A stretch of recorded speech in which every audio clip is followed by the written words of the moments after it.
बढ़ती महंगाई की वजह से आरबीआई ने एक बार फिर रेपो रेट बढ़ाने का फैसला लिया है। रिजर्व बैंक ने रेपो रेट में आधा फीसदी की बढ़ोतरी की है। अब रेपो रेट 4.4 से बढ़कर 4.9% हो गई है। एक महीने के अंतराल में रेपो रेट में ये दूसरी बढ़ोतरी है। बीती 2 मई को भी आरबीआई ने रेपो रेट में 40 आधार अंकों की बढ़ोतरी की थी। आरबीआई ने इस कदम के पीछे इन्फ्लेशन यानी कि महंगाई को जिम्मेदार ठहराया है।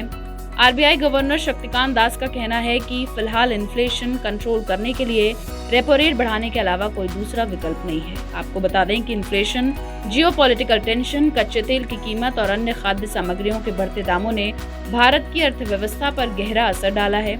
कच्चे तेल की कीमत अस्थिर है और $100 प्रति बैरल से ऊपर है। रूस यूक्रेन युद्ध की वजह से विदेशों से खाद्य तेलों का आयात नहीं हो पा रहा है, जिसके चलते घरेलू बाजारों में खाद्य तेलों के दाम लगातार बढ़ रहे हैं। क्रूड ऑयल के दाम बढ़ने की वजह से भी महंगाई बेकाबू होती जा रही है।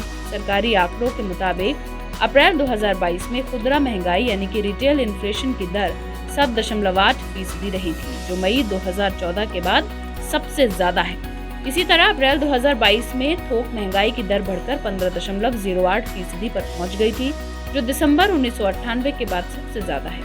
अप्रैल के महीने में फूड इन्फ्लेशन बढ़कर 8.38% पर पहुंच गई थी। इस रिकॉर्ड महंगाई के लिए खाद्य वस्तुओं और पेट्रोलियम के बढ़ते दाम जिम्मेदार थे। अब बात करें आरबीआई की मौद्रिक नीतियों यानी कि repo rate, reverse repo, CRR और एसएलआर की, तो इसे ग्राफिक्स के जरिए समझते हैं। रेपो रेट को आसान भाषा में ऐसे समझा जा सकता है, बैंक हमें कर्ज देते हैं और उस कर्ज पर हमें ब्याज देना पड़ता है।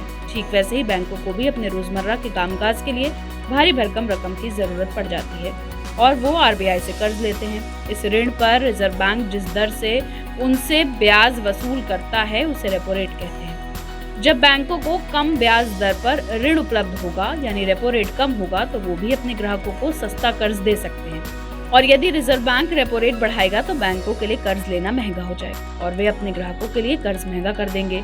इसलिए रेपो रेट बढ़ने पर आपकी ईएमआई भी बढ़ जाती है। रिवर्स रेपो रेट, ये रेपो रेट से उलट होता है। बैंकों के पास जब दिन भर के कामकाज के बाद बड़ी रकम बची रह जाती है तो उस रकम को रिजर्व बैंक में रख देते हैं। इस रकम पर आरबीआई उन्हें ब्याज देता है।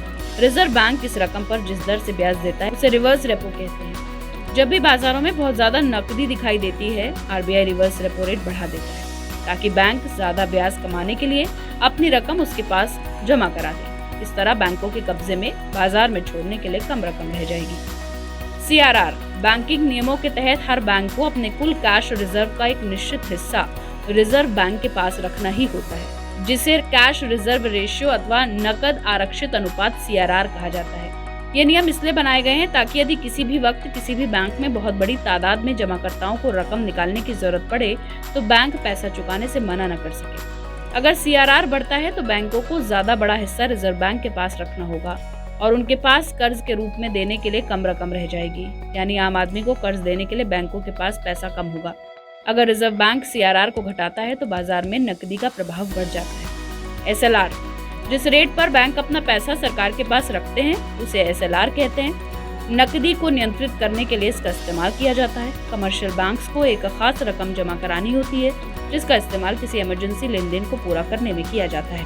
हमारी इस रिपोर्ट पर आपकी क्या राय कमेंट सेक्शन में लिखकर जरूर बताएं। देश दुनिया से जुड़ी तमाम मुश्किल खबरों को आसान भाषा में समझने के लिए सब्सक्राइब करें हमारा डिजिटल चैनल नोटिस।